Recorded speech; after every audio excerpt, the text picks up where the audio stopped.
There are people who will smile to your face, but stab you in the back with words as sharp as knives. They are not seeking peace. They want to disturb the calm within your mind. And no, that doesn't mean you are weak. It means they are threatened by a strength they cannot comprehend. They mistake your composure for surrender, your silence for defeat. But there is one thing they fail to see. True stillness is not a sign of weakness. It is the highest form of self-control. When enemies throw stones at your steadfast heart, they don't break you. They inadvertently reveal a light within that they cannot reach. Welcome to true Stoic philosophy, where strength does not come from retaliation, but from the refusal to retaliate. Today, I will share with you 4 powerful ways to make those who hate you feel defeated without lifting a finger, without getting angry, without responding with noise, no drama, no screaming in the dark, only a powerful stillness that makes you untouchable. The first tactic? Silence. Never underestimate the power of silence. Haters crave a reaction. They want you to get angry. They want you shaken. Because if you react, they have proof they still affect you. But every time you choose silence over storm, every time you refuse to add oxygen to their fire, you suffocate them in their own bitterness. Epictetus put it clearly. It is not those who insult or hurt you who truly offend you, but the belief within you that their words hold value. So when you remain silent, it's not because you have nothing to say, but because you've reached a state of absolute control. They may throw fire at you with sarcasm, but you remain like a rock firm, unmoved. When they see that their fire cannot touch you, that their noise cannot penetrate the silence in your mind, they begin to break down. Because nothing terrifies a chaotic mind more than a person they cannot shake, someone whose inner discipline reflects the weakness of their own soul. They wait for you to fall, they hope you'll fail, they watch from afar, wishing for every moment to be your end. But each morning you rise with a stronger will than yesterday. Every day you train, every night you reflect while they waste time drowning in envy and resentment.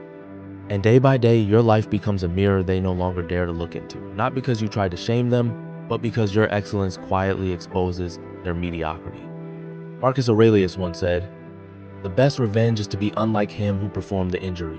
You don't rise to hurt them.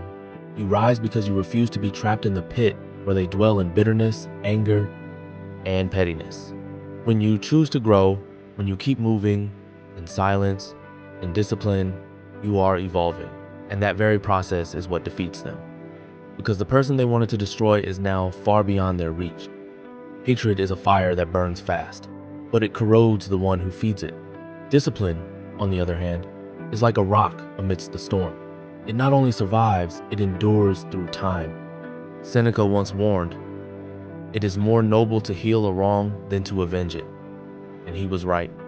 While they remain steeped in bitterness, you calmly build with willpower, with purposeful steps, with directed breaths, until one day they look around and realize you left that battle years ago. They're still fighting a shadow you moved beyond long ago. That is the true victory, a victory that requires no counterattack.